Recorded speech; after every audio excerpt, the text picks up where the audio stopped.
Quisiera dar la bienvenida a todos ustedes, también la bienvenida a Orlando Brito, que ya es un conocido de la casa y casi que un compañero más, porque en el área de cultura la verdad que tenemos muchas colaboraciones con el CAM y con él en esta etapa también como director. Y bueno, y cómo no, a Simón, que ya ha estado en la casa, ya conoce la casa y tenemos la suerte de tenerlo una vez más aquí para poder compartir con él su experiencia y su saber. Recordarles que esta conferencia se enmarca en el curso que está organizado con el CAM y también Casa África, en el marco de la exposición El Iris de Lucy, que está en el CAM y también la tenemos aquí en dos de nuestras salas.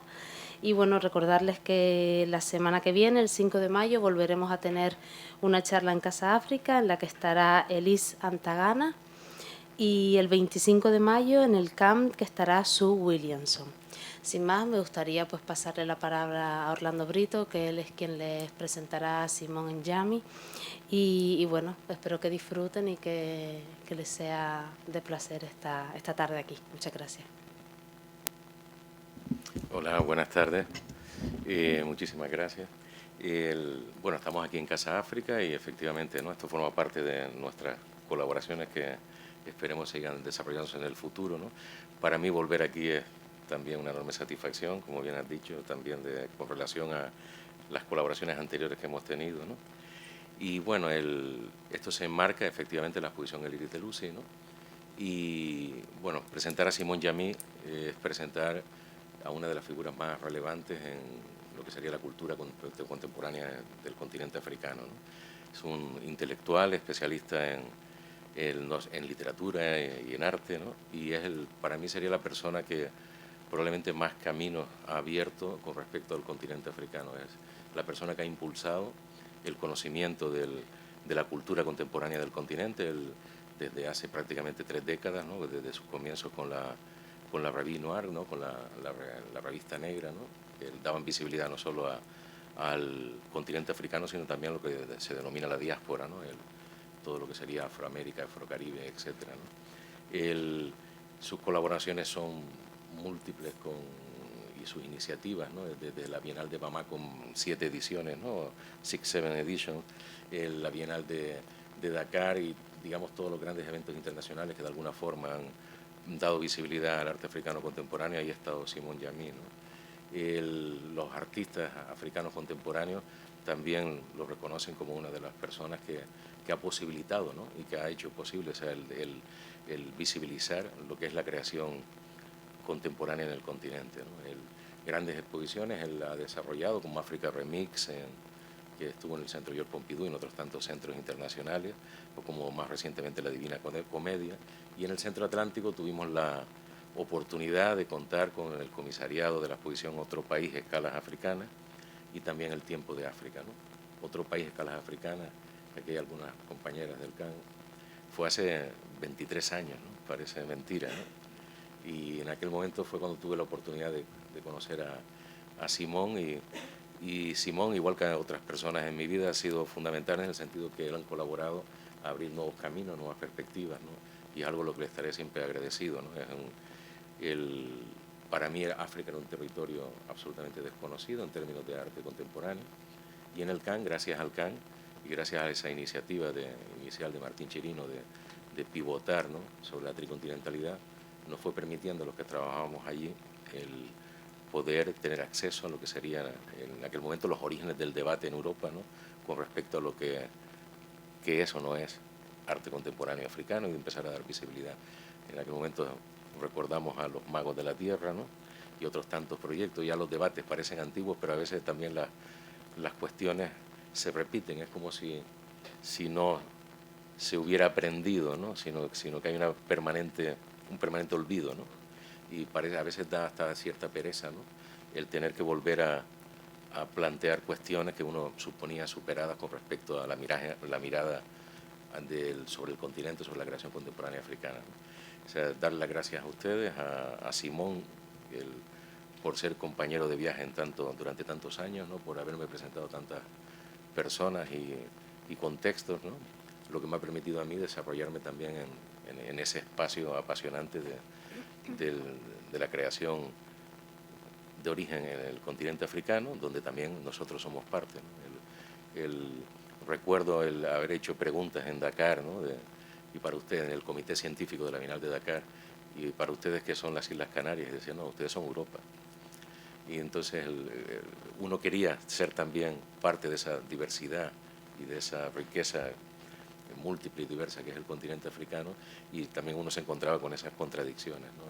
Canarias yo creo que formamos parte también de esa riqueza, igual que lo somos parte también de Latinoamérica, de la riqueza de Latinoamérica, ¿no? Esa singularidades múltiples que tenemos nosotros con respecto a diferentes territorios. No me quiero extender más, sino darle las gracias a Simón nuevamente porque su agenda es absolutamente muy complicada, él tiene muchísimos compromisos, él estará presente próximamente en Venecia con 2 proyectos en la Bienal de Venecia y así permanentemente, ¿no? En universidades, en centros de arte, etcétera. O sea que muchas gracias y gracias a Casa África por dar la posibilidad de que colaboremos y que ya estamos hablando de una colaboración para el próximo año también. Sí, lo sé. Muchas gracias. De revenir dans cette maison de l'Afrique, Volver aquí a Casa África provoque une autre es émotion, para mí otra parce que emoción, la dernière fois que porque la última j'étais là, vez que estuve je me aquí, souviens, je portais un me gant acuerdo que tenía un en guante argent blanc de pour rendre plata, hommage blanco, à para Michael Jackson, qui venait de mourir. homenajear a Michael Et je me Jackson, que trouvais acababa sur de cette fallecer, table avec mon grand y frère estaba Pep aquí Subiros, con mi qui depuis nous a quittés. hermano Pep Pep Subiros, que Subiros desde est entonces también no está un entre grand nosotros, personnage que es una de las que j'ai eu personas la chance de rencontrer. más importantes que he podido conocer. Charles aujourd'hui va parler Eh, des démons mi et des presentación de sorciers. hoy va a hablar de Et je suis demonios très y content que brujas. Orlando Brito m'ait donné l'occasion Y de tengo, parler des de femmes. verdad estoy muy contento de poder hablar de las mujeres porque es un desafío Donc j'ai essayé doble para aussi un de hombre ne pas uniquement y me venger no de quiero tout ce que les únicamente femmes m'ont fait vengarme, subir, no únicamente mais por lo que he d'être tenido que objectif. aguantar por las Les mujeres, pero es démons et también les mi sorcières, objetivo hablar de sont pour moi los demonios deux y entités qui participent de la las mythologie. brujas que forman C'est à la fois parte une de la mythologie mitología, ancienne et une la mythologie mitología contemporaine. antigua y contemporánea a la Aujourd'hui vez. encore, quand nous Y hoy en día, parlons cuando de hablamos femmes qui de auxquelles mujeres nous trouvons de mauvaises ondes, que a nous avons veces tendance à dire c'est une vraie desprenden sorcière. malas energías, Comme decimos si le es fait una verdadera d'être bruja, sorcière qualifiait como si quelque fuera chose. Et de la même façon, les el démons, hecho de ser una bruja nous avons sea tendance à algo leur donner especial. une composante négative. Este aspecto es una parte negativa, un aspecto negativo. Cuando Platón hablaba de los demonios, explicaba que eran esos animales, pequeños animales que nos ayudan a sentir un poquito mejor, no eran fundamentalmente negativos.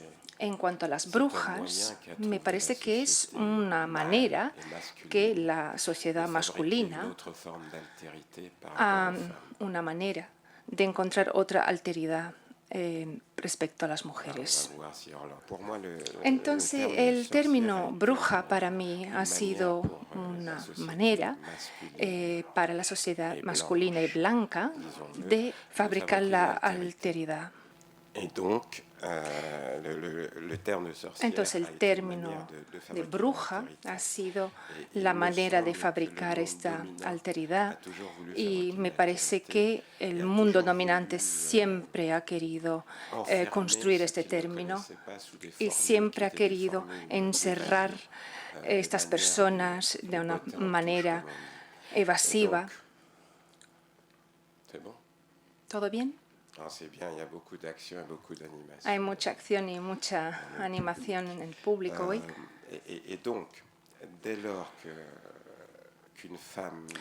Cuando una mujer no se correspondía a lo que debía ser una mujer, sabiendo que evidentemente lo que tenía que ser la mujer había sido definida por la imagen masculina dominante, era algo sospechoso. Es decir, estamos todos de acuerdo, seguramente estarán de acuerdo conmigo. La mujer tiene que tener hijos y cocinar. Y en cuanto la mujer se ocupa de política o empieza a contestar Y poner en tela de juicio lo que dice un hombre ya es más complicado. La brujería respecto a las mujeres, que he encontrado, que me parece muy interesante. Deleuze nos cuenta algo muy interesante. Lo que podemos resumir como brujería, hablando de las mujeres, es la inteligencia. Dice que en cuanto una mujer es inteligente, la llamamos bruja. Hoy en día ya no hablamos de brujas, pero recuerdo que antes que, aunque yo no sea mi mujer política,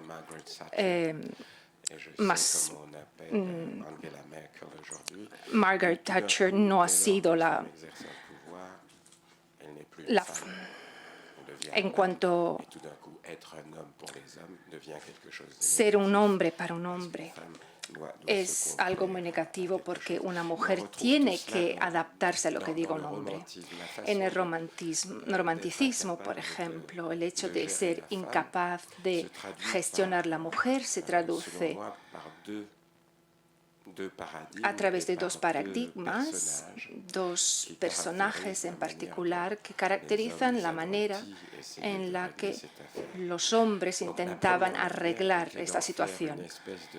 La primera era hacer que sea algo intocable, es lo que vemos en el romanticismo alemán, lo vemos también en el cristianismo, porque la invención de la Virgen María forma parte de esta invención de la mujer que no se puede tocar, que no es considerada por lo que es, sino que es transformada en un icono. Es la Virgen María que tiene un hijo con Dios, no se sabe muy bien con quién, a lo mejor con el Espíritu Santo, y eso hace que nosotros no podamos tocarla.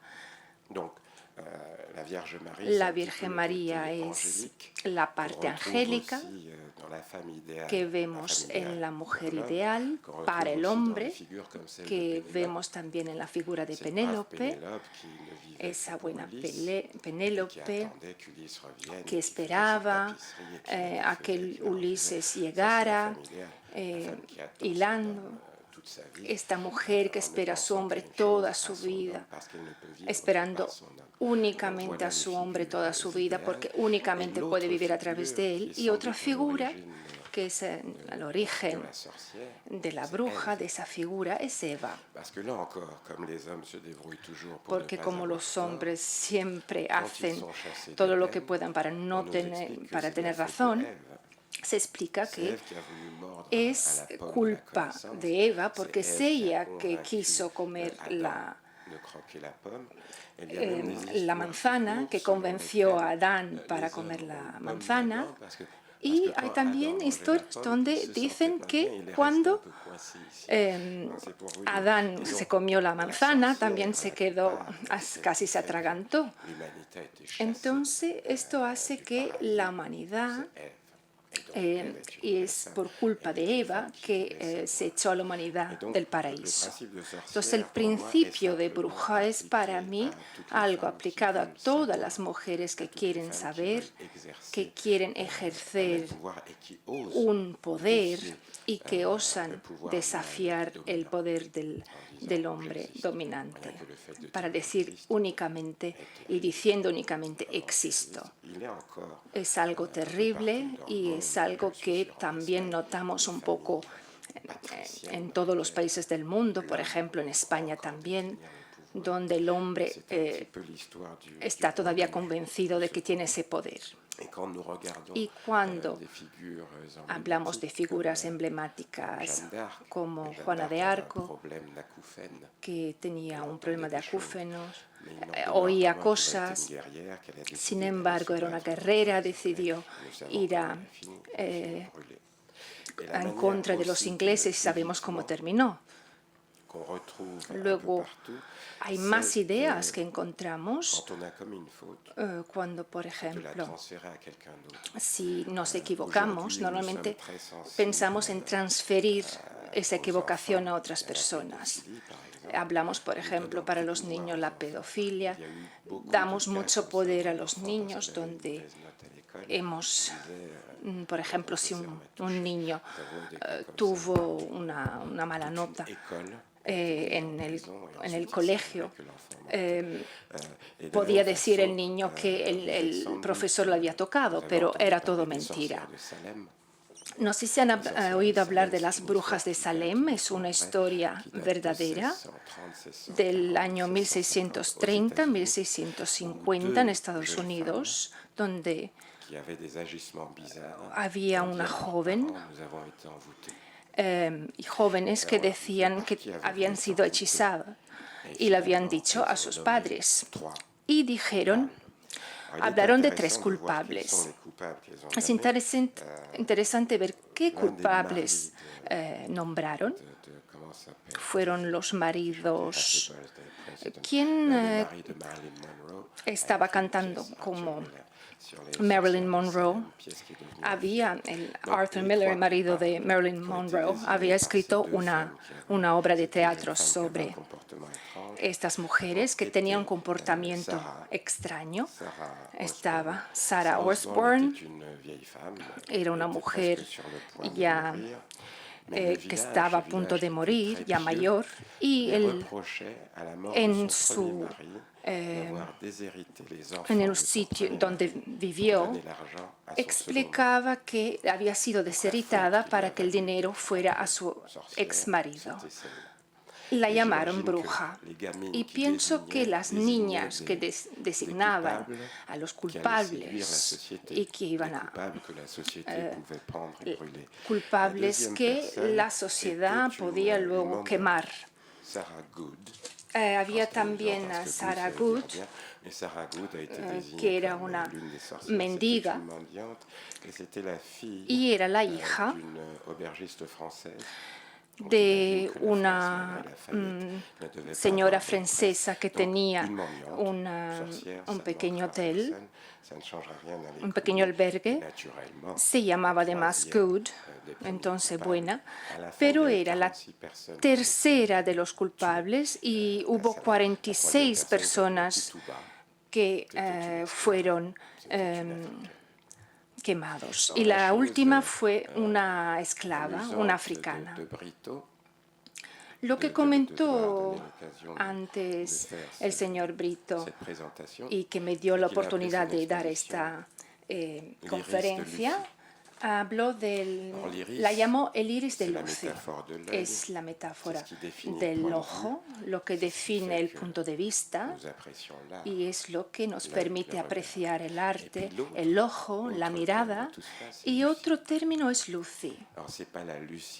No es Lucy de los Beatles, LSD, no sé si se acuerdan, Lucy in the Sky with Diamonds.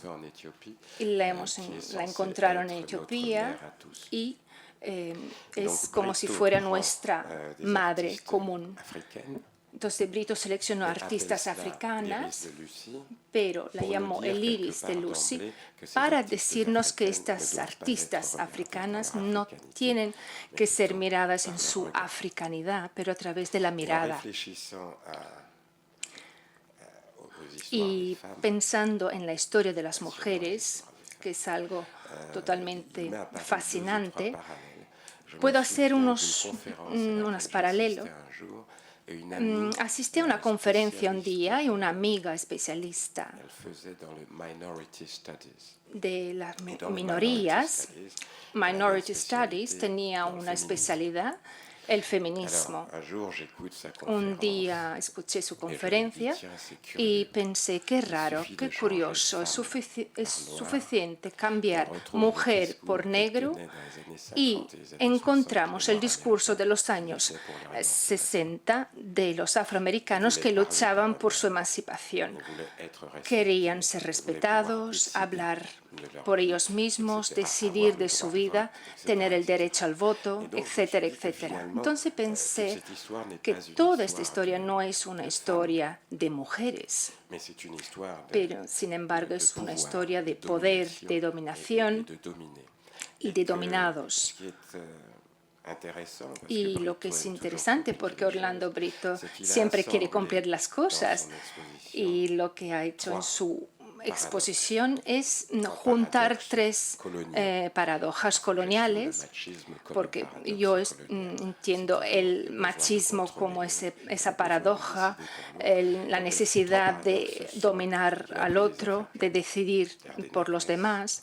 Entonces ha tomado como estas artistas negras que sufren de esa mirada colonial, ha elegido a unas artistas que sufren también de la mirada de la burguesía, porque el artista siempre está un poco, no sigue la burguesía, no se viste de esa manera. Y luego habla también de las mujeres.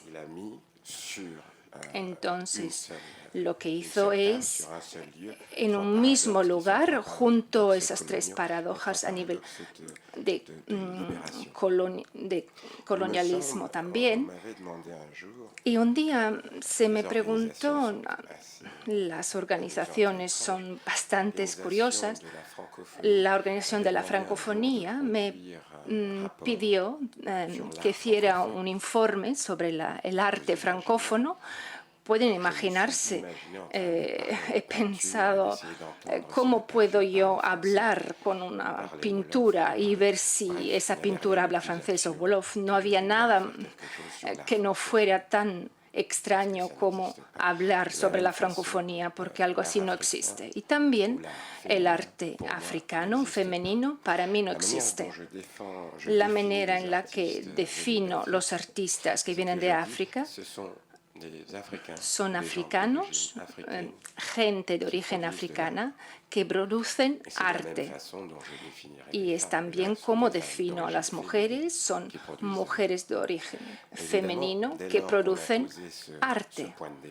Y dicho esto, una vez que decimos que una mujer es una mujer, su manera de ver el mundo no es la misma. Y lo mismo alguien que sea de origen africano. Hay que tomar en cuenta el hecho de que todos los africanos no ven el mundo de la misma manera. Hay que partir del principio de que Marruecos, que forma parte de África, ha sido un país también que han dominado a través de los esclavos.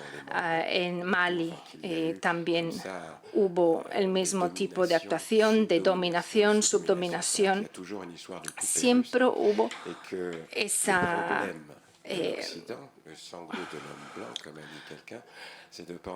la idea del hombre blanco es pensar que el Occidente es la única referencia posible, que el mundo puede únicamente leerse a través de Occidente. Esta ilusión que puede ser romántica, pero que ha creado la colonización. Hubo un filósofo francés al origen del siglo que yo llamaría de las tinieblas, no de las luces, y eran gente generosas, como George Bush en Irak, por ejemplo, y dijeron, vamos a aportar la civilización al resto del mundo. Y llevando la civilización al resto del mundo, hay dos paradigmas. El primero es que pensamos que el resto del mundo no está civilizado. Todo lo que pueda existir, nosotros se lo vamos a llevar. Y luego pensamos que todo pasa a través de nosotros. Somos nosotros que definimos, por ejemplo, la mirada de Cristóbal Colón. Él nunca estuvo en América. Él quería ir a la India.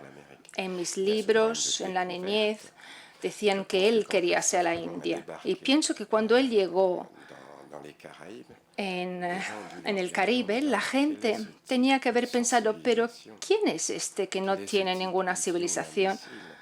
¿Quién es este imbécil? No se da cuenta de que aquí hay 30 grados a la sombra y viene vestido así.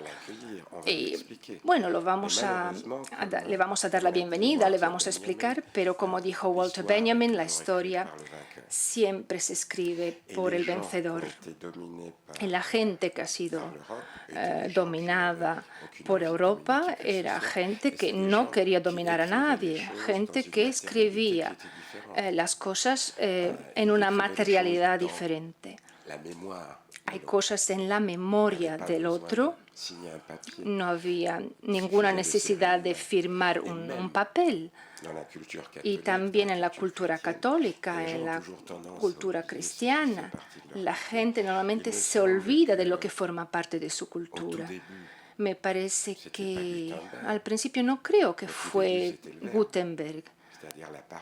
Era el verbo, la palabra. Lo que está escrito en el libro de los cristianos, esa palabra, como no había sido transformada a través de la tecnología. Entonces Cristóbal Colón contaba su historia y lo que no sabemos o que hemos olvidado es que otros también han contado su historia. Esa historia que no conocemos o que no hemos tenido la curiosidad de conocer. Es algo que no existe. Es Cristóbal Colón y los demás no sabemos nada. Hay también otras lecciones que el resto del mundo debería aprender, que son lecciones de cinismo. Cuando enseñaba en Estados Unidos, preguntaba a mis estudiantes, ¿sabéis algo del Thanksgiving?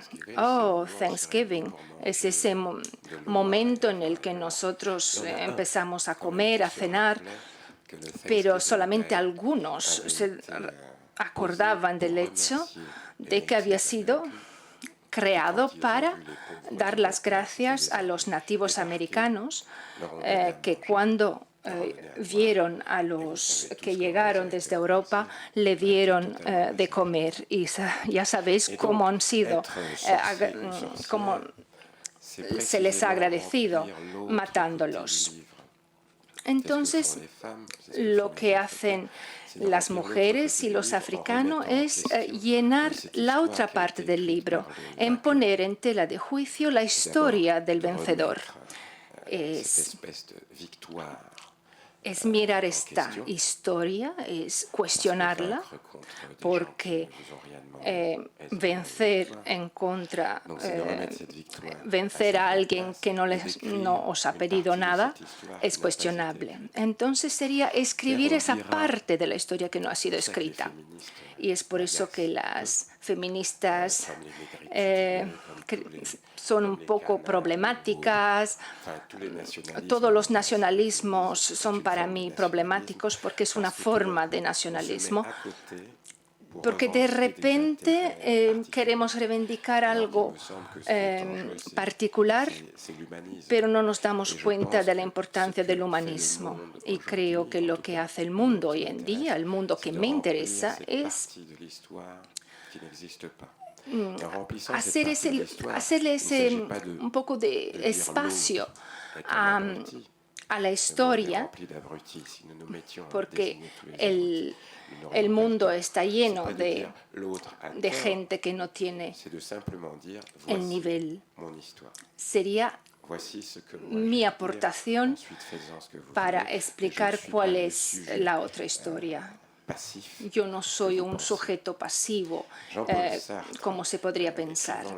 Jean-Paul Sartre, en su introducción sobre la antología negra y malgache, que había sido escrita por Senghor,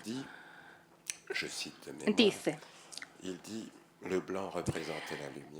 el blanco representaba la luz, el conocimiento, todo venía del conocimiento y la mirada del blanco, que era pureza. Habla de estos poetas que están escribiendo en primera persona. aquí vemos, espero que también podáis daros cuenta de lo que es estar delante de los demás. Lo que hemos olvidado es que el que ha sido dominado nos está mirando. No es porque miramos y escribimos que el otro delante no nos está mirando y no tiene una opinión. Y si nos olvidamos de esto, pensamos que nuestra opinión es la única válida. Entonces, las mujeres seleccionadas por Brito, además de ser africanas y artistas, también nos están contando una historia especial. Es así que lo vivo. El arte puede ser apreciada únicamente en su singularidad. La manera de evitar de hablar de algo es de hablar de todo. Es ese principio de querer hablar de todo y luego no poder hablar de lo singular. Si hablamos de África, por ejemplo, sería mucho más interesante hablar de cada uno de estos artistas, por ejemplo, de Aida Moulounet, de hablar del otro y ver lo que quiere expresar. Necesitamos mucha humildad. Y creo que la creación artística hace que nosotros tengamos que ser humildes. Es un lugar sin fronteras. Cuando en general definiendo lo que es bonito es lo que se define sin concepto. En contrario, lo que dijo, por lo contrario, puedo decir lo que es interesante es lo que me habla sin concepto, lo que me permite leer Yukio Mishima, por ejemplo, 100 años de soledad, la poesía de García Lorca. Son todos textos escritos en contextos muy específicos, pero son textos que van más allá de la especificidad del contexto en la que han sido escritos, porque nos hablan de lo humano, y una obra de arte es, por supuesto, siempre un problema para los especialistas, una dificultad, porque el artista nunca nos va a explicar exactamente lo que quiere transmitirnos, porque o se llama Jeff Koons si lo hiciera, o nos estaría mintiendo. Entonces, el demonio que nos lleva a la creación no puede controlar todos los gestos que está haciendo, no puede controlar la manera en la que va a traducir y transmitir en la tela, por ejemplo, en su obra, en el lienzo, todo lo que quiere explicar. Todos esos especialistas que nos explican de la historia de Picasso o su obra son todos mentirosos. Porque Picasso mismo no sabía todo sobre sí mismo. Y todo lo que podemos hacer es intentar establecer un diálogo con la obra, porque el artista cambia de una obra a otra, porque nosotros también cambiamos. El artista es un ser humano que no está encerrado en una torre. Es un ciudadano y como ciudadano está enfadado, llora, está enamorado, un largo etcétera de cosas. Tiene en sí mismo algo que alguien dijo, algo que no se puede traducir, algo que hace que sea único. No podemos hablar de arte femenino porque las mujeres, gracias a Dios, nosotros nos hemos dado cuenta, los hombres son seres humanos como otros y cada mujer tiene su particularidad. Y para resumir algo diciendo, las mujeres con el pretexto de que pueden hacer cosas que nosotros no podemos hacer y pensar que todas pueden hacer lo mismo, que están produciendo de la misma manera, sería algo terrible. Y miramos lo que están haciendo las feministas radicales. Recuerdo siempre en Estados Unidos, es ahí donde encontramos a la gente más radical, únicamente podemos observar cómo es su nuevo presidente. Y había dado una conferencia y decía él, etcétera. Y una mujer dijo, ¿él o ella? Y yo dije, bueno, él o ella. Mire, si su conferencia no le interesa, si tengo que poner todo en femenino, si no entienden que son elementos generales, pues también una que se quejó de que no le había abrir la puerta a una mujer. Tuve que explicarle a una mujer que me lo preguntaba. Entonces hay especificidades y podemos comparar también con los africanos. Iba a decir, tienen en común el hecho de tener la piel negra, pero eso tampoco es verdad, porque podéis ver según las regiones. Hay también africanos con una piel más clara y los ojos azules. Entonces no es algo fácil generalizar, porque queremos siempre generalizar. Desde mi última conferencia me llamaron persona non grata en Teherán y he visitado una exposición que había organizado con estudiantes y había una foto de Miriam Hindu y había una foto muy simple, eran manos de mujer que eran prisioneras de elásticos. Se sentía que había elásticos atados muy fuertes y uno de los estudiantes me dijo, no sé nada, me preguntó, no sé nada, no conozco nada del África africano. Pero no te pregunto de decirme algo sobre el arte. Dime lo que ves, descríbemelo. Veía entonces, me dijo, bueno, manos con elásticos. Entonces, ¿qué opinas? ¿Podría ser la opresión?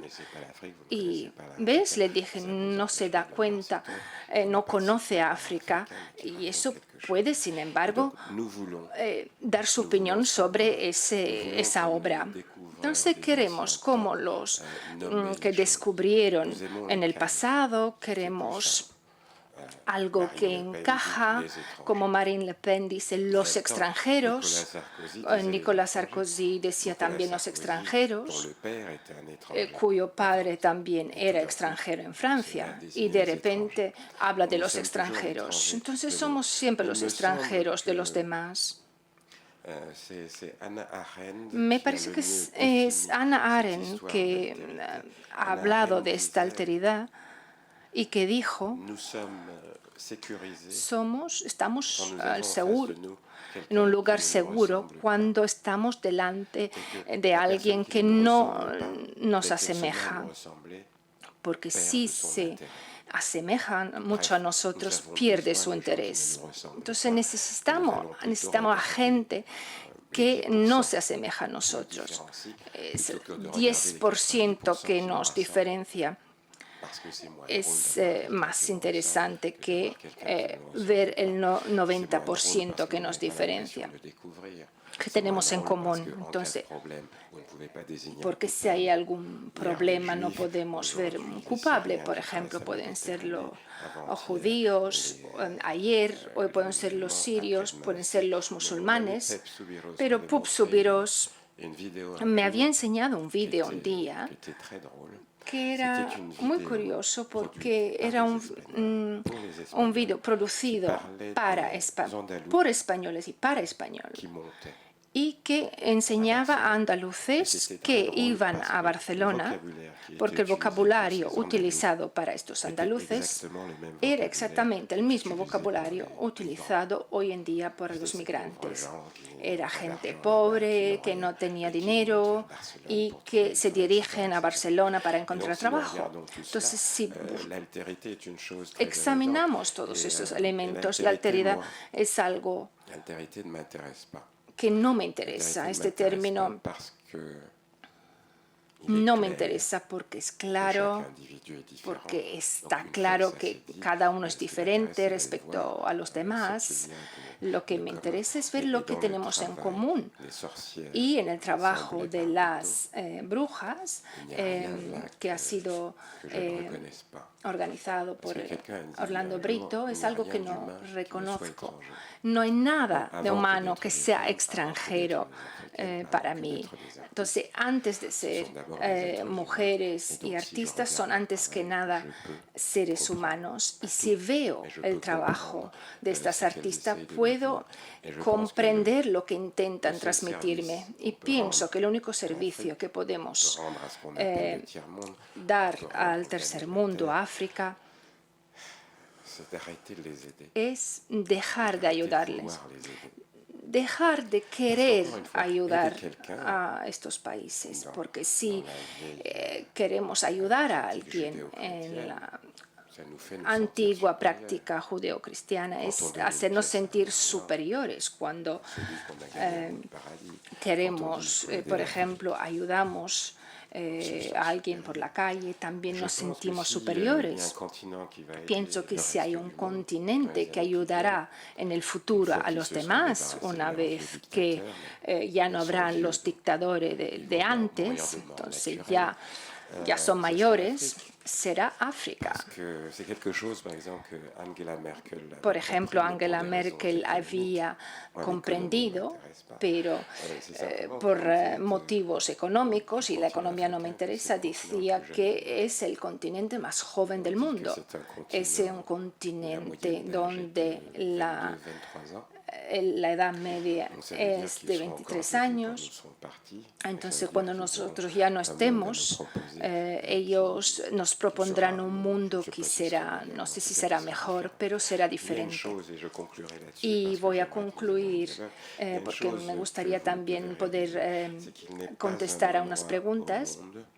No hay ningún sitio en el mundo que tenga tanta contemporaneidad y universalidad como África, por razones objetivas y también por razones históricas. Aquí hablo en francés, podría hablar en otro idioma en otro sitio, pero todos los africanos hablan por lo menos dos idiomas, el idioma del colonizador y también su idioma nacional. En África del Sur querían ser mucho más, tienen 11 idiomas nacionales, no sé quién las habla todas, pero si tomamos, por ejemplo, la CDR, cuando iban a clase de historia o de geografía, decían, la patria vuestra es Bélgica. Entonces, toda esta gente aprendió mucho sobre Bélgica, de lo que Bélgica no sabía de la República Democrática del Congo. Había, por ejemplo, un pequeño negro que tenía esos libros. Estaban aprendiendo, por ejemplo, sobre nuestros antepasados, los de Galia, por ejemplo, Asterix, por ejemplo, MSC hablaba también de este aspecto. Es un continente que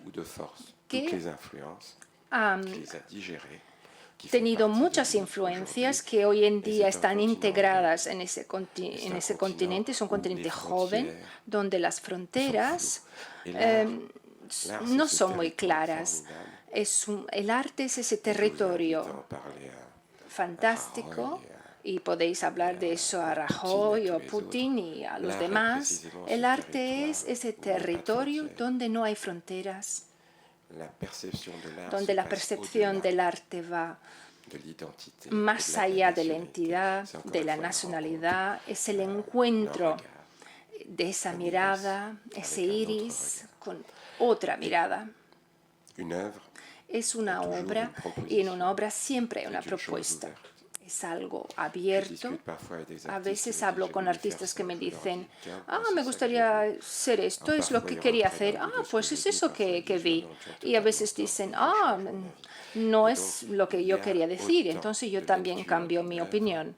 La lectura de una obra, hay varias de esas lecturas, tantas como todos los artistas que hay, como por ejemplo una película existe únicamente esa vez que se enseña. Esa obra en el taller del artista es luego una prolongación de su sueño y cuando llega al museo la obra existe y ya no es la mirada del artista sino la mirada del que la mira.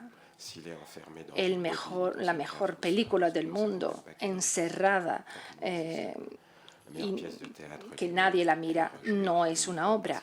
Por ejemplo, una obra de teatro también hay esa interacción con el público que es fundamental. Entonces, esas mujeres que han sido seleccionadas por Brito, que son brujas, son personas que hacen que contribuyan mucho al mundo de una manera positiva.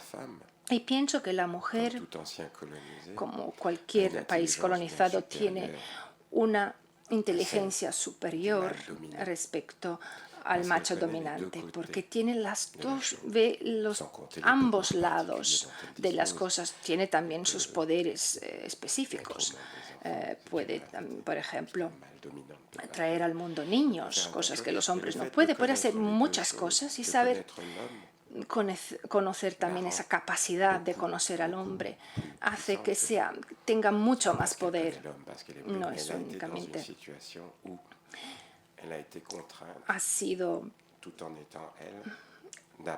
ha tenido que aprender, se ha encontrado en una situación donde ha tenido que aprender esa estrategia de los demás, ha tenido que seguir soportando situaciones y cada vez que nosotros pensamos que tenemos algún poder, tenemos que acordarnos de la paradoja de Hegel, del dueño y del esclavo. De si el esclavo necesita a su dueño para ser un esclavo, no estamos muy seguros, pero un dueño sin esclavo es verdaderamente un dueño. Y concluyo diciendo, ¿quién al final tiene ese poder? ¿El dueño o el esclavo? Muchas gracias.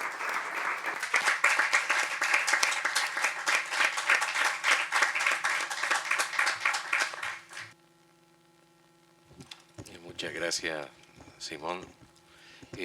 ¿Desea alguien hacer alguna pregunta, intervenir?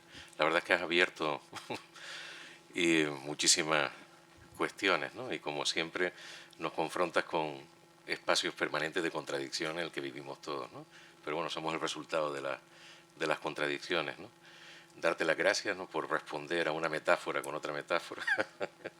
y bueno, no sé si les apetece comentar algún aspecto de tanto que nos ha hablado Simón, ¿no? Porque realmente se inscriben. Podemos hablar desde la percepción del arte que nos ha hablado Simón, lo que significa el arte contemporáneo. Me interesa mucho cuando hablas de lo que nos une, no de lo que nos diferencia, ¿no? De esa renuncia a la alteridad. Parece que los discursos que uno ha ido asumiendo como más posmodernos y los vas rebatiendo, me parece muy interesante, ¿no? Desde esa posición diferente, ¿no?, distinta, ¿no? Este proyecto, tú lo sabes, ¿no?, es en homenaje a Malkenawi, a esta artista egipcia, y es un tributo y un homenaje a las artistas africanas y a las mujeres en general del continente, ¿no? Pero también es el resultado de una experiencia personal, como es todo, ¿no?, a lo largo de 3 décadas, ¿no?, de un permanente encuentro, igual que lo he tenido con artistas hombres y con intelectuales y amigos, ¿no? Pero iba descubriendo que había algo muy especial en mujeres artistas en el continente porque no solo era la dificultad ya de crear siendo mujer, ¿no?, sino también implicaba, ¿no?, quiero decir, el nivel de implicación con el contexto y de compromiso es muy significativo, ¿no? Y bueno, pensé que desde hace muchos años, hace 10 años, hablando precisamente con Amal Kenawi en Bamako, y lo comentábamos, ¿no? Me apetece mucho, después de todos estos permanentes encuentros, el rendir un tributo, ¿no? Porque todos comenzamos haciendo proyectos donde la mayoría eran hombres, ¿no? Decía, basta que analicemos nuestras propias exposiciones y echemos la vista atrás, ¿no? Eran otros tiempos, uno afortunadamente ha ido cambiando, ¿no? Otro país de escalas africanas tenía una mujer y 23 hombres, ¿no? Que era Sokari Douglas Camp, ¿no? Y hoy en día los proyectos no son así, y afortunadamente nosotros también hemos ido cambiando la mirada y la percepción sobre la realidad, ¿no? No, il y a une chose qu'il faut garder en tête. Hay algo que tenemos que recordar y que siempre digo. Nos decimos que Roma no fue construida en un día, pero hay una realidad que todos tenemos que recordar, que África en su conjunto, si tomamos en cuenta todos los países, la edad media es de 60 años. Entonces me parece que siempre hay que mirar en su propio jardín. Si vemos todo el tiempo que las mujeres han necesitado en Europa para representar algo, para formar parte del movimiento artístico, cuando vemos a principios del siglo una que se volvió loca, la asistente de Rodin. Si vemos la historia del arte, podemos ver cómo las mujeres pueden formar parte de ese juego con los hombres, pero muy tarde en Occidente. Pero si miramos en África y comparamos, llegaron mucho antes. Y otro elemento hablaba del poder de mirar el mundo, que las mujeres fuertes y poderosas de una novela de Mariñay son en África, están en África. La semana que viene, Elisa Ntaganda vendrá aquí. Es una de los comisarios más jóvenes de África, pero si miramos los futuros comisarios, por fin Ntaganda, Bissi Sylvie, todas mujeres, Ntaganda, todas mujeres son las que crean, por ejemplo, como Aidia Moulinet ha lanzado una escuela y un festival de foto en Addis Abeba, Marilyn Wodabel también un espacio ahí en Camerún desde el 81. Y me parece que lo que puede ser un hándicap muchas veces es como en las artes marciales, si somos inteligentes muchas veces podemos transformarlo en algo positivo y una ventaja. Entonces, las mujeres que han entrado ahora en ese mundo del arte cambian las reglas del juego. Nosotros actuamos de una forma, ellas de otra. Algunas son mucho machistas también, pero están presentes y pueden expresar varios aspectos. Creo que hay uno o dos comisarios jóvenes hombres hoy y hay 6 o 7 que son mujeres, porque indudablemente abrir un espacio o ser comisario de la misma manera en la que nosotros trabajamos es un gran trabajo y a largo plazo. No todos los artistas son honestos. Hay algunos que son artistas porque quieren estar en las noticias en seis meses, pero crear un centro de arte contemporáneo o un festival en África se tarda mucho más, es un desafío que hoy en día está en las manos de las mujeres, porque los hombres en general, si puedo decir la metáfora, que ellos se lo pasan bien rápidamente. Muchas gracias por la conferencia, me ha gustado mucho, ¿no?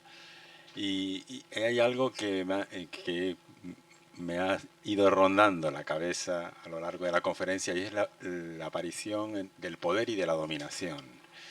Entonces me acordaba un poco de la tradición libertaria, en cierta manera, o de la modernidad también libertaria, en la que se habla de la permanencia del poder, de que el poder es algo que efectivamente ha estado y va a estar y estará siempre, ¿no? Pero la posibilidad de la desaparición de la dominación. Es decir, usted considera que esa diferenciación es correcta, es decir, el poder es algo que es inmanente, es permanente, y es la dominación lo que me ha parecido que también ha estado más presente en su conferencia, la dominación como posible lugar a combatir, ¿no? en lo humano, ¿no? Je le disais tout à l'heure, Lo dije antes, hablando de Marindiay, hay mujeres muy fuertes en África y esas mujeres tienen poder. Para crear algo hay que tener poder. Y esa cuestión del poder lo utilizamos como los potatas africanos hasta la muerte y para no hacer nada, o para realizar algo. No es un poder efectivamente que tenga que ver con la dominación específica. Es la dominación el problema. Es esa enfermedad crónica que hace que nosotros somos superiores a los demás.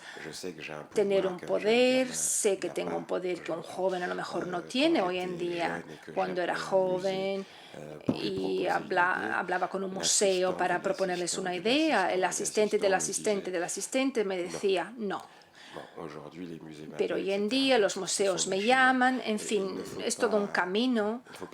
No hay que olvidar esa noción de poder, el poder de hacer algo. Cuando decimos puedo,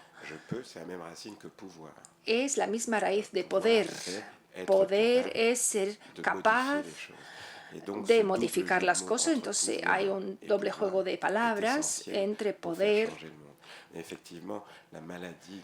y esa enfermedad de la que tenemos que dejar. Esa enfermedad de dominación es algo universal y congénita.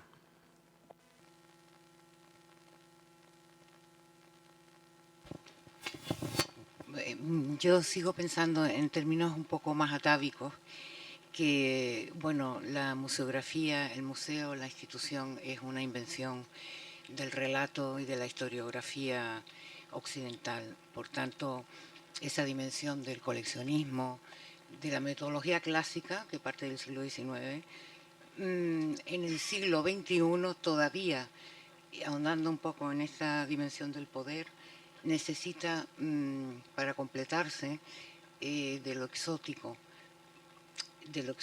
porque el diálogo no es simétrico, es decir, porque la institución simétrica en África no existe. Por tanto, el arte de la diáspora se utiliza, en este caso de la diáspora, porque es el punto de disensión entre Oriente, Occidente, África, en fin, es el relato transversal de una supuesta dimensión global de lo que es el arte contemporáneo, pero que sigue siendo ese relato que necesita las hegemonías culturales occidentales para completarse.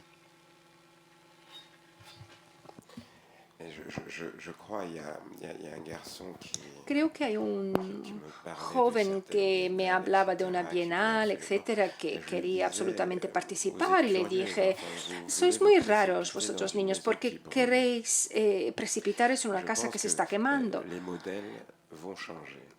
Creo que los modelos van a cambiar, que la creación del primer museo, según lo que me han dicho, no estoy muy convencido de lo que estoy leyendo.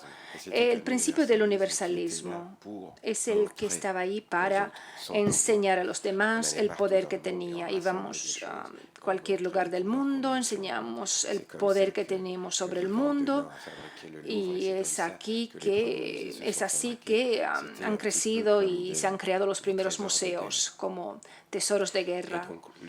Entonces el museo ha evolucionado, ha sido esa especie que santifica, pero vemos diferentes sistemas. Primeramente, a nivel económico, puramente, el poder que el museo tenía hace 30 años donde vivo en París ya está erosionado porque ya no tenemos bastante dinero. Francia era un dinero que era un país que investia mucho en la cultura, pero hoy vemos la manera en que las obras están expuestas y únicamente Francia puede ser algo tan ridículo como el Palais de Tokio ha sido pensado como un lugar para street art o graffiti. No sé, la contradicción del arte de la calle que esté en un museo y hace que el museo parezca como algo que no esté terminado. Es algo paradójico. Luego tenemos museos clásicos como los que vemos hoy. Veremos que esos museos entrarán a formar parte de otros museos. Son formas de mostrar las obras que ya no existirán. No serán únicamente museos por lo que contienen, sino también por lo que son en la parte exterior. Iremos hacia otra forma de diseminar la cultura y vemos esa relación dominado y dominante. Si los pobres no tienen esas estructuras, no tienen museos, si África tuviera que tener algo como el Centre Georges Pompidou, diría que sea donde sea, yo lo haría explotar, porque este Centre Georges Pompidou ya no es funcional, la gente que se ocupa de este centro vive en otro planeta, no se ocupa bien del centro. Yo recuerdo cuando una de las personas decidió, la globalización llega a Francia y Georges Pompidou dice, bueno, vamos a hacer una exposición sobre la globalización. Y la comisario que se ocupaba de esto me dijo, tenemos un problema. Fuimos a ver en las colecciones. En Europa tenemos, de América también, de Asia un poquito, de Latinoamérica también, pero de África no tenemos nada. Y esa persona me preguntaba y me pedía que la ayudara para encontrar a patrocinadores africanos para que ofrecieran obras al Centro Georges Pompidou, porque desde que el centro organiza exposiciones a nivel universal, pues no habían pensado en coleccionar arte africano. No es muy grave, pero me parece que los africanos deberían fabricar los no museos, invitar europeos a aprender cosas. Y lo que cuento a menudo es que los artistas africanos tienen mucha suerte, porque siempre han trabajado sin el apoyo de los ricos o del gobierno, han inventado muchas cosas. Entonces, están como adelantados respecto a Europa. Europa que siempre ha trabajado con el apoyo del gobierno, de los ricos, y ese apoyo es siempre menor. Veo un poquito el presupuesto que tienen y me doy cuenta de que tienen que buscar otras formas, mientras que en África enseguida está mucho más preparado en este sentido. Entonces vamos a organizar unos talleres en África para explicar también a lo mejor a los directores de museos europeos cómo gestionar un museo sin mucho capital. Es algo que simplemente, como por ejemplo los pabellones en Venecia, el ministro senegalés de la Cultura me dijo, Simón, queremos un pabellón senegalés en Venecia, pero ¿por qué? Le digo, aumentamos el presupuesto de la Bienal de Dakar en vez de tener un pabellón en Venecia. La idea de un pabellón en un jardín es algo occidental que no le interesa a nadie. Entonces, querer gastar tanto dinero, por ejemplo, en Venecia, cualquier vaso de agua son 15 euros. Es un presupuesto ridículo por una semana, por 3 meses, mientras que con ese dinero podríamos hacer para la Bienal de Dakar sería una diferencia significativa. Son cosas donde seguimos corriendo detrás de ilusiones, el tipo de bienal que representa Venecia. Venecia todavía voy cada 2 años, vive su época de gloria. Como es muy antigua, necesitará tiempo para caer. Pero vemos como hay bienales diferentes en otros lugares del mundo. No hay pabellones nacionales, solamente los que no tienen teléfonos siguen, a lo mejor, o no tienen internet, siguen viajando para ir a pabellones nacionales alrededor del mundo.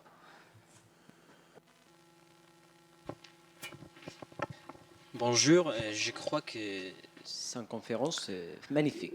Creo que es una conferencia magnífica, fantástica.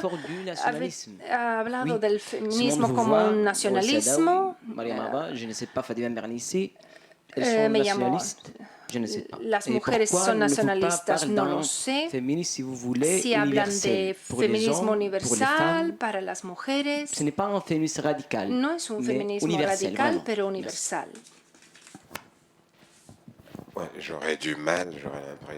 Creo que me siento como un hombre político si tuviera que hablar de un feminismo universal. Pienso que lo que quería decir se llama el humanismo. En vez de hablar de un término con una connotación particular, hablamos del humanismo. Por ejemplo, esta feminista americana, la humana y el humano, pero está claro que hablo del ser humano, hombre, mujer o bebé.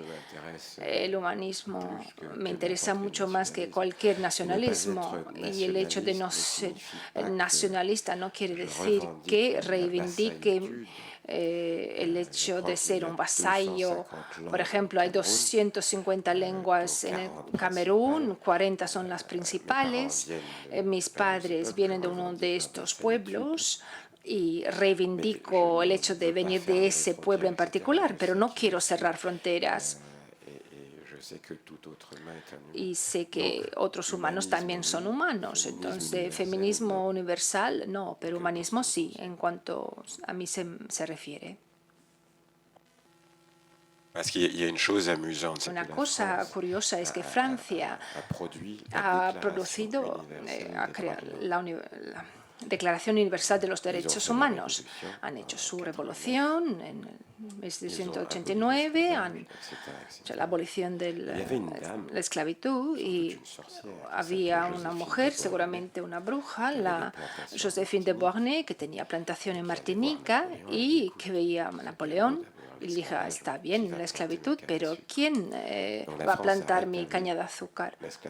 Entonces, abolí la esclavitud sabiendo que había creado esa declaración universal, que era, esto no incluía a los esclavos, de los que necesitaba esta Joséphine para sus plantaciones. Entonces, todo lo que es universal es un poquito extraño. El humanismo creo que es más simple.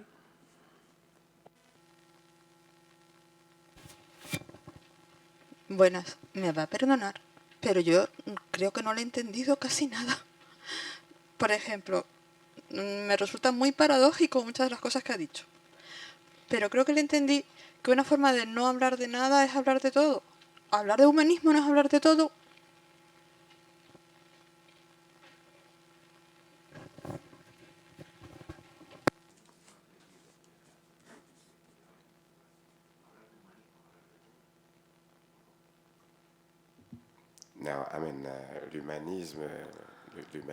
El humanismo es la introducción. Hablando de humanismo, después hay que también añadir algo. Es una hipótesis de trabajo. Después hay que declinar todo, hay que poner un contenido.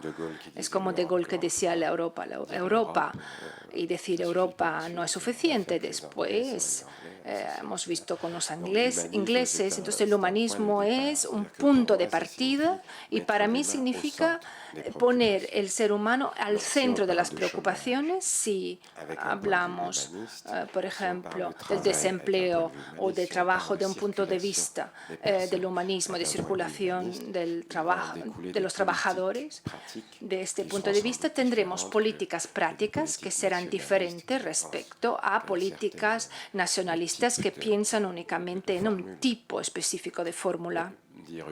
Pero hablar de humanista no es decir todo, es únicamente empezar a hablar.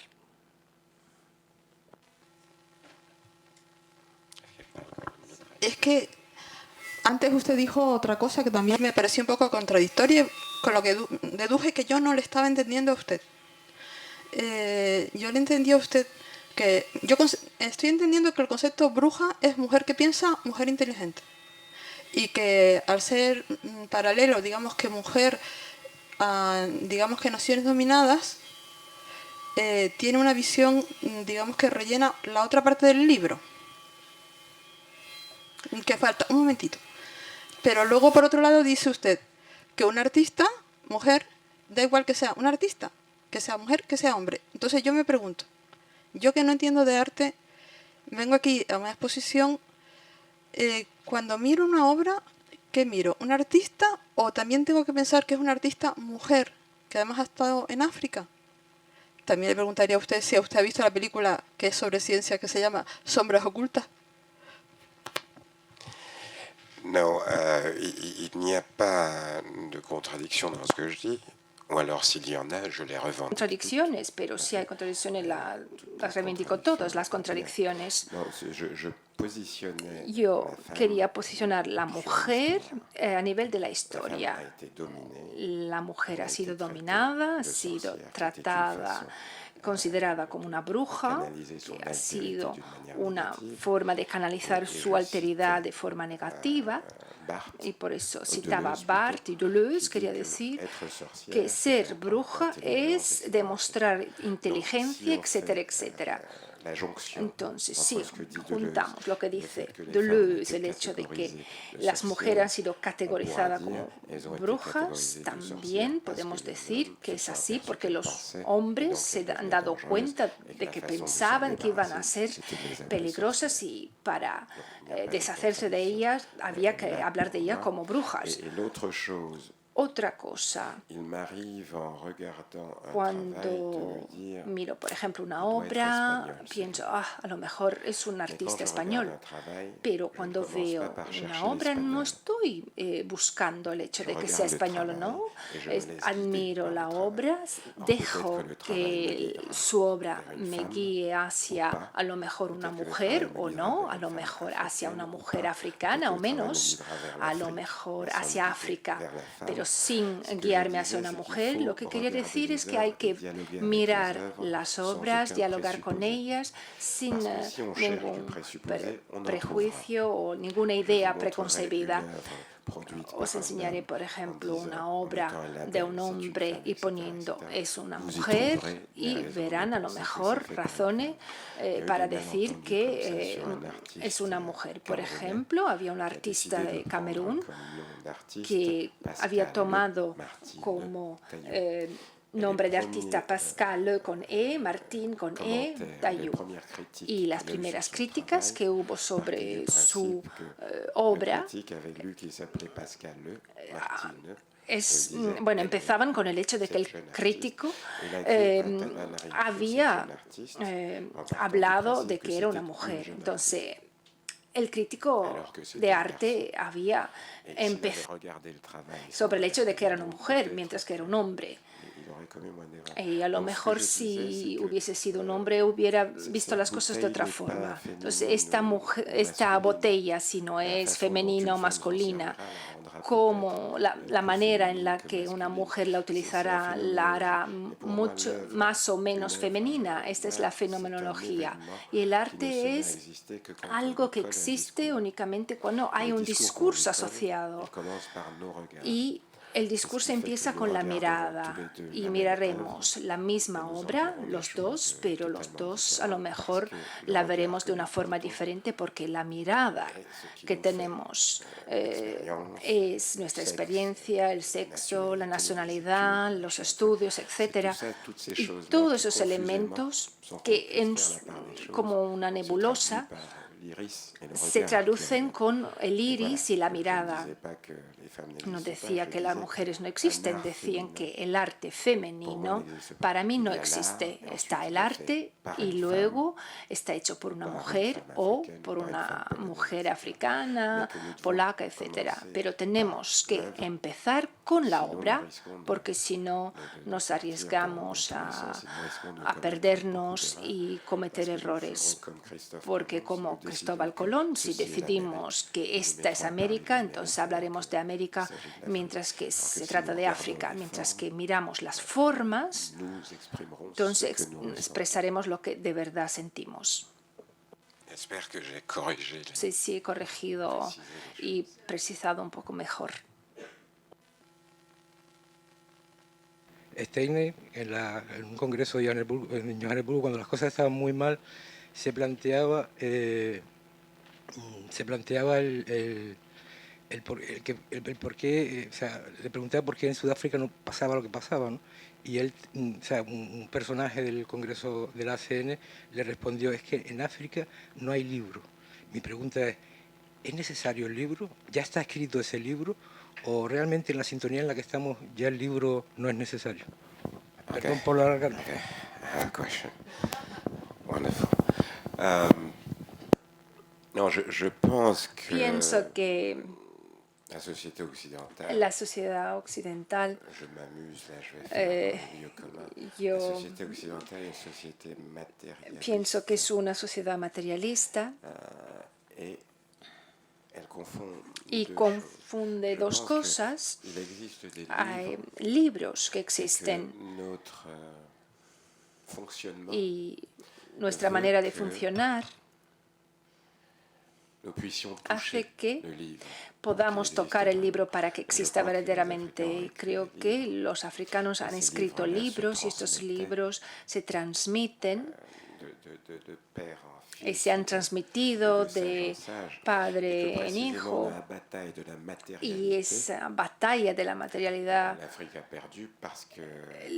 África ha perdido porque los libros que han sido escritos en África no pueden ser bestsellers a menos que hoy alguien los pueda reproducir como los monjes en la Edad Media que los reproducían antes de que Gutenberg inventara la máquina. Hoy en día vivimos en un mundo de materialidad, hay gente que retranscriben esos libros que no pensaban que tuvieran que luego existir. Entonces no hace falta que hayan libros materiales, sobre todo hoy en día. Podría también hacer una broma diciendo que África en esa época ya estaba en la época digital, no necesitaba más información. Pero no confundamos las cosas. La foresta sagrada, el bosque sagrado está en la tradición de muchas culturas africanas, pero el que no conoce piensa, bueno, es un bosque, pero para otros, a lo mejor ese bosque podría ser una iglesia, pero lo mismo vale para los libros. Y mucha gente se ha puesto a transcribir otra vez en esa memoria. Y la ventaja de los libros que existen en África era un libro que se reactualizaba cada vez. Los autores no se podían criticar sus errores. Eso es la desventaja de nuestros libros. Cuando nosotros después de 30 años se habla de historia y vemos que hay muchas cosas que faltan, mientras que los africanos adaptaban cada vez los libros y el libro estaba siempre actualizado. No necesitamos un libro o de herramientas. Nosotros confundimos las herramientas en nuestra sociedad con las cosas que tenemos que hacer. No necesitamos un vaso para beber, necesitamos beber, no necesitamos la botella para beber, necesitamos agua. Entonces, cuando nos deshacemos de la confusión entre el ser, la esencia de las cosas y la materialidad, nos sentiremos mucho más ricos y más ligeros. Gracias, y era la última no pregunta. Muchas gracias, Simón. Gracias, Ariane. Gracias a todos.